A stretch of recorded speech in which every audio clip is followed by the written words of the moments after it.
Fighting is intensifying. The Israeli Air Force saying it has dropped more than 6,000 bombs on Gaza since the war began. And joining us right now, Israeli Defense Forces spokesperson, Lieutenant Marsha Michelson. Thank you, Lieutenant, for joining us right now. That is a lot of rocket fire. Israeli forces, they've been gathering near the Gaza border. Do we know yet how imminent a ground invasion is? The possibility of a ground operation is on the table. It has been presented to our government and to the security cabinet.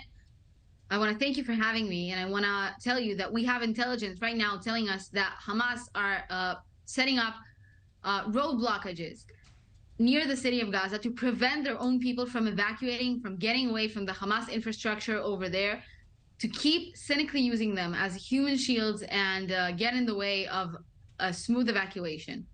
So what will Israel do in light of the fact that Hamas is indeed keeping people from evacuating, from fleeing to safety to the south? Will that change the course of action for the Israeli military? Israel understands, and the IDF understands, that such an evacuation takes time. We are considering it, and options that are being considered are taking into account the amount of time that it takes for people to move themselves and their belongings out of harm's way. There is such a spirit of courage among the IDF. Many of you are very young, in your 20s, in your 30s, even reservists are coming back. I mean, this is hundreds of thousands of soldiers, something we have not seen in our generation, something that perhaps we might have read about in an Old Testament story, a story from the Torah. What is the sentiment among the troops right now? How is morale? I think that if you look at the last few days, you will see that we've had the fastest and the most efficient recruit of reservists that Israel has had in its history. 300,000 men and women that have been recruited in 48 hours. Not only to the southern front, to the northern front as well, and to support the routine missions all over Israel. And the people of Israel are the army, and the army is the people. It has always been that way since 1948, when Ben-Gurion founded the IDF. The people of Israel put aside their differences and put aside their disagreements, and they stand up for their country. Right now, the IDF is focusing on never letting Hamas gain the ability to hurt Israel like they did on Saturday. When we see some of the pro-Palestinian demonstrations from around the world, right now we actually have a picture-in-picture here. There are Muslim leaders, including former Hamas leadership, that is calling on a day of jihad today following morning prayers. We're seeing those large demonstrations and protests, the waving of the Palestinian flag in support for civilians there. Does the Israeli military take those kinds of protests into account? That this could potentially mean a multi-front war, or is it more of a distraction that you all need to tune out?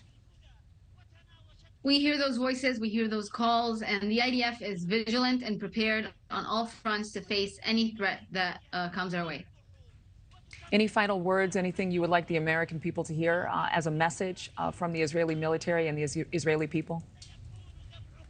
Tomorrow will be a week from this horrendous attack. We've had the largest number of Jews killed in a single day than any single day since the end of the Holocaust. This is mind-boggling. This is heartbreaking. I've myself been in the past 3 days in communities around the Gaza Strip, in Kfar Aza and in Be'eri. I've been to the site of the rave in Nova near Re'im, where 260 people were massacred and butchered, burned alive in their cars. The world mustn't forget. It can't forget what happened in Israel. It cannot forget what happened to the Israeli people and the price we had to pay at the beginning of this war. I know there are a lot of people who are emotional about this story. I know there are a lot of people praying for Israel and for the Israeli military, and likely the Psalm, the 91st Psalm, over all of you, protection as you conduct your military operations. We feel that, and we appreciate that. We appreciate the American support, and we appreciate the support of the Secretary of Defense and the military equipment sent our way. The IDF is strong, and Israel will prevail. Thank you for watching. Go to newsnationnow.com to find NewsNation on your television provider. And don't forget to click the red subscribe button below to get more of NewsNation's fact-driven, unbiased coverage.